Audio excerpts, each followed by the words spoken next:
बिस्मिल्लाहिर्रहमानिर्रहीम। अस्सलाम वालेकुम नाजरीन ग्रामी, वीडियो में बात करेंगे कि गल्फ के हालात कैसे हैं और किस तरह शहजादा मोहम्मद बिन सलमान अपनी आयल की तनसीबात को रिकवर करने और अपनी सिक्योरिटी में क्या क्या तब्दीलियां ला रहे हैं। इन तमाम तर सूरत हाल से आपको आगाह करेंगे। वीडियो जानने से पहले छोटी सी गुजारिश है कि चैनल को सब्सक्राइब करें, घंटी के निशान को दबाएं ताकि लेटेस्ट न्यूज आप तक बर वक्त पहुँच पाए। नाजरीन ग्रामी, आगाह करते चलें कि 2 रोज कबल आयल की सबसे बड़ी कंपनी आरामको को निशाना बनाया गया, जहां 1.5 अरब बैरल तक तेल का ज़िया हुआ। सऊदी मईशत को काफी नुकसान पहुंचा था। नाजरीन ग्रामी, माइक पोम्पियो जो कि वजीर खारजा और सेक्रेटरी स्टेट हैं अमेरिका के, वो जल्द अज जल्द अपना बोरिया बिस्तरा बांध के सऊदी अरेबिया पहुंचे और शहजादा मोहम्मद बिन सलमान को तसल्ली देते हुए कहा कि भाई ये ईरान ने ये हमला किया है, आप फौरी तौर पर ईरान पर हमला कर दो। नाजरीन ग्रामी, जवाद जरीफ जो कि ईरान के फॉरेन मिनिस्टर हैं, उन्होंने फौरी तौर पर कहा कि अगर ईरान पर किसी किस्म का कोई हमला किया गया, किसी मुल्क को उकसाया गया या इस तमाम तर सिनेरियो में थर्ड पार्टी को इन्वॉल्व करके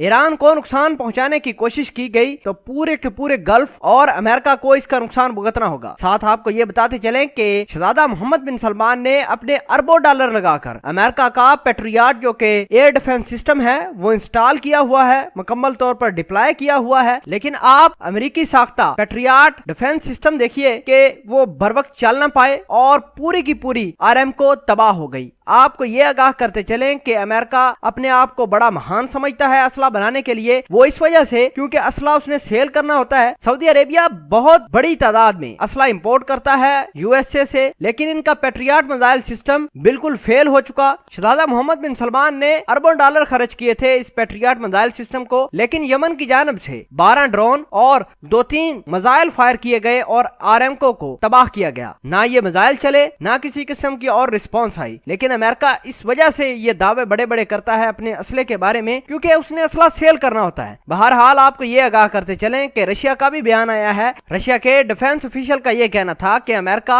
अपने असले की स्पेसिफिकेशन बढ़ा चढ़ाकर दुनिया के सामने पेश ना करे और ना ही लोगों को अमेरिका का असला खरीदना चाहिए। अगर किसी ने खरीदना है तो पहले सऊदी अरेबिया से मशवरा जरूर करें, क्योंकि सऊदी अरेबिया ने बहुत सारा असला खरीदा है और अमेरिका से खरीदा है, अब वो चलने के काबिल नहीं रहा। आपको ये बताते चलें कि Saudi Arabia billions of dollar का असला खरीदता है अपनी सिक्योरिटी के लिए, अपने एयर डिफेंस को मजबूत करने के लिए, लेकिन जब वक्त आता है तो अमेरिकी साख्ता ये मिसाइल सिस्टम चल नहीं पाता। बहरहाल आपको ये आगाह करते चलें कि शहजादा मोहम्मद बिन सलमान ने ये फैसला लिया है कि अब वो अमेरिका से किसी किस्म की असले की कोई डील नहीं करेंगे। अब सऊदी अरेबिया किसी किस्म का कोई डिफेंस सिस्टम अमेरिका से नहीं खरीदेगा। नाजरीन ग्रामी, आपके ख्याल के मुताबिक क्या अमेरिका जो अपने असले के बारे में दुनिया को बढ़ा चढ़ा कर बताता है, उसकी स्पेसिफिकेशन बढ़ा चढ़ा कर बताता है ताकि दुनिया उसका असला खरीदे, असले की उसकी कंपनियां चलें, इस हवाले से मुस्लिम कंट्रीज को कौन सा बड़ा स्टेप लेना चाहिए ताकि वो अमेरिका की असले की कंपनी को मात दे सके? नाजरीन, अपना इजहार ख्याल कमेंट सेक्शन में जरूर पोस्ट कीजिएगा। जज़ाकल्लाह।